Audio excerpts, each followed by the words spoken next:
हल्कू ने आकर अपनी पत्नी से कहा, सहना आया है, लाओ जो रुपए रखे हैं उसे दे दूं, किसी तरह गला तो छूटे।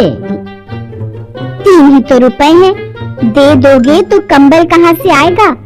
माघ पूस की रात खेत में कैसे कटेगी? उससे कह दो फसल पर रुपए दे देंगे, अभी नहीं। हल्कू एक क्षण अनिश्चित दशा में खड़ा रहा। पूस सिर पर आ गया। बिना कंबल के खेत में रात को वह किसी तरह नहीं सो सकता, मगर सहना मानेगा नहीं, घुड़कियां जमाएगा। चाहे जाड़े में मरेंगे पर बला तो सिर से टल जाएगी। यही सोचता हुआ वह अपनी पत्नी के पास गया और खुशामद करके बोला, ला दे दे, गला तो छूटे, कंबल के लिए कोई दूसरा उपाय सोचूंगा। कर चुके दूसरा उपाय, जरा सुनो क्या उपाय करोगे? कोई खैरात में दे देगा कंबल? मैं कहती हूँ तुम खेती छोड़ क्यों नहीं देते? मर मर काम करो और जब फसल हो तो उसे लगान में दे दो। लगान चुकाने के लिए ही तो हमारा जन्म हुआ है। पेट के लिए मजूरी करो, ऐसी खेती से बाज आए। मैं ना दूंगी, ना दूंगी। हल्कू उदास होकर बोला, तो क्या गाली खाऊं? मुन्नी ने तड़प कर कहा, गाली क्यों देगा? क्या उसका राज है? मगर यह कहने के साथ ही उसकी तनी हुई भौहें ढीली पड़ गईं। हल्कू के उस वाक्य में जो कठोर सत्य था, वह मानो एक भयानक जंतु की भांति उसे घूर रहा था। वह जाकर रुपए निकाल लाई और हल्कू के हाथ पर रख दिए। फिर बोली, तुम छोड़ दो अब ये खेती। मजूरी में सुख से एक रोटी खाने को तो मिलेगी, किसी की धौंस तो न रहेगी। ऐसी खेती किस काम की कि मजूरी करके लाओ और उसे भी इसमें झोंक दो, उस पर ये धौंस सहो। हल्कू ने रुपए लिए और इस तरह बाहर चला मानो अपना हृदय निकाल कर देने जा रहा हो।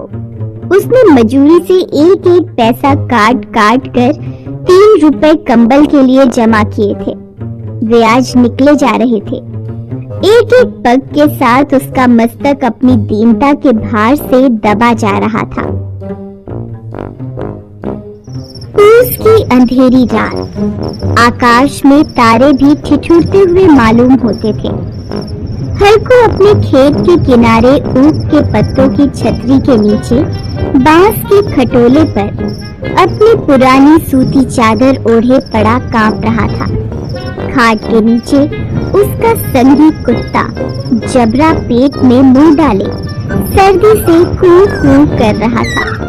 दोनों में से एक को भी नींद नहीं आ रही थी। हल्कू ने घुटनों को गर्दन में चिपकाते हुए कहा, क्यों जबरा, जाड़ा लगता है? कहता तो था घर में पुआल पर लेटा रहे। तू यहाँ क्या लेने आया था? खाओ ठंड, मैं क्या करूं? जानते थे मैं यहाँ हलवा पूरी खाने आ रहा हूँ। दौड़े दौड़े आगे आगे चले आए। अब रो नानी के नाम को। जबरा ने पड़े पड़े दुम हिलाई और अपनी कूकों को दीर्घ बनाता हुआ एक बार जम्हाई लेकर चुप हो गया। हल्कू ने हाथ निकाल कर जबरा की ठंडी पीठ सहलाते हुए कहा, कल से मत आना मेरे साथ, नहीं तो ठंडे हो जाओगे। यह पछुआ न जाने कहां से बर्फ लिए आ रही है। किसी तरह बस रात कट जाए। यह खेती का मजा है और एक एक भाग्यवान ऐसे पड़े हैं जिनके पास जाड़ा जाए तो गर्मी से घबरा कर भागे। मोटे गद्दे, लिहाफ, कंबल तकदीर की खूबी है। मजूरी हम करें, मजा दूसरे लूटे। जबरा ने हल्कू के मुंह की ओर देखा। हल्कू, आज और जाड़ा खा ले। कल से यहाँ मैं पुआल बिछा दूंगा, उसी में घुसकर बैठना, तब जाड़ा न लगेगा। जबरा ने अपने पंजे उसके घुटनियों पर रख दिए और उसके मुंह के पास अपना मुंह ले गया। हल्कू को उसकी सांस गर्म लगी। हल्कू निश्चय करके लेटा कि चाहे कुछ भी हो, अब सो जाऊंगा। पर एक क्षण में ही उसके हृदय में कंपन होने लगा। कभी इस करवट लेटता, कभी उस करवट, पर जाड़ा किसी पिशाच की भांति उसकी छाती को दबाए हुए था। जब किसी तरह न रहा गया, उसने जबरा को धीरे से उठाया और उसके सिर को थपथपाकर उसे अपनी गोद में सुला लिया। कुत्ते की देह से न जाने कैसी दुर्गंध आ रही थी, पर वह उसे अपनी गोद से चिपटाए हुए ऐसे सुख का अनुभव कर रहा था जो इधर महीनों से उसे न मिला था। जबरा शायद समझ रहा था कि स्वर्ग यही है, और हल्कू की पवित्र आत्मा में तो उस कुत्ते के प्रति घृणा की गंध तक नहीं थी। अपने किसी अभिन्न मित्र या भाई को भी वह इतनी ही तत्परता से गले लगाता। दशा इस अनोखी मैत्री ने जैसे उसकी आत्मा के सब द्वार खोल दिए थे। उसका एक एक अणु प्रकाश से चमक रहा था। सहसा जबरा ने किसी जानवर की आहट पाई। इस विशेष आत्मीयता ने उसमें एक नई स्फूर्ति पैदा कर दी थी, जो हवा के झोंकों को तुच्छ समझती थी। वह झपट कर उठा और छतरी के बाहर आकर भौंकने लगा। हल्कू ने उसे कई बार पुचकार कर बुलाया, पर वह उसके पास नहीं आया। खेत में चारों ओर दौड़कर भौंकता रहा। एक क्षण के लिए भी आता तो तुरंत ही फिर दौड़ पड़ता। कर्तव्य उसके हृदय में अरमान की भांति उछल रहा। 1 घंटा और गुजर गया। रात ने शीत को हवा से धधकाना शुरू कर दिया। हल्कू उठ बैठा और दोनों घुटनों को छाती से मिलाकर सिर को उसमें छिपा लिया। फिर भी ठंड कम न हुई। ऐसा जान पड़ता था सारा रक्त जम गया है और धमनियों में रक्त की जगह हिम बह रहा है। उसने झुककर आकाश की ओर देखा कि अभी कितनी रात बाकी है। सप्तर्षि अभी आकाश में आधे भी नहीं चढ़े। ऊपर आ जाएंगे तब कहीं सवेरा होगा। अभी पहर भर से ऊपर रात है। हल्कू के खेत से कुछ दूर आमों का बाग था। पतझड़ शुरू हो गया था। बाग में पत्तियों का ढेर लगा हुआ था। हल्कू ने सोचा, चलकर पत्तियां बटोरूं और उन्हें जलाकर खूब तापूं।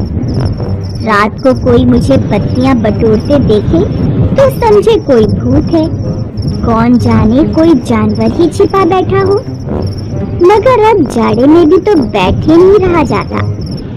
उसने पास के अरहर के खेत में जाकर कई पौधे उखाड़ लिए और उनसे एक झाड़ू बनाकर हाथ में सुलगता हुआ उपला लिए बगीचे की तरफ चला। जबरा ने उसे आते देखा तो पास आया और दुम हिलाने लगा। हल्कू ने कहा, अब तो नहीं रहा जाता जबरो, चलो बगीचे में पत्तियां बटोर कर तापे। अभी तो रात बहुत है। जबरा ने कूं कूं करके सहमति प्रकट की और आगे आगे बगीचे की ओर चला। बगीचे में घुप अंधेरा छाया हुआ था और उस अंधकार में निर्दय पवन पत्तियों को कुचलता हुआ चला आता था।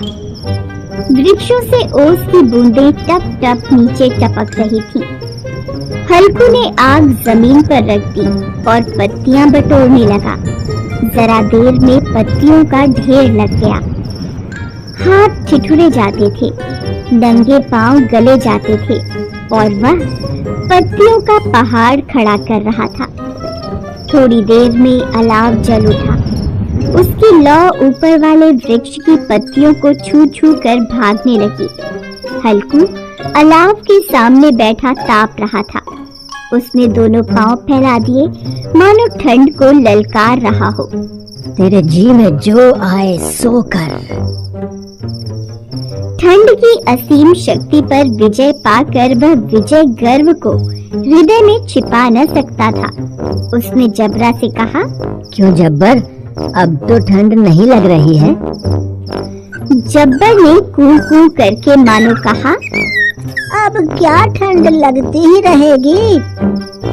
पहले से यह उपाय न सूझा, नहीं तो इतनी ठंड क्यों खाते। जबरा ने पूंछ हिलाई। पत्तियां जल चुकी थी। बगीचे में फिर अंधेरा छा गया था।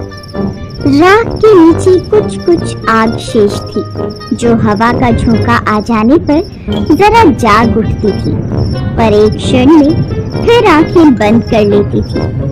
हल्कू ने फिर चादर ओढ़ ली और गरम राख के पास बैठा हुआ एक गीत गुनगुनाने लगा।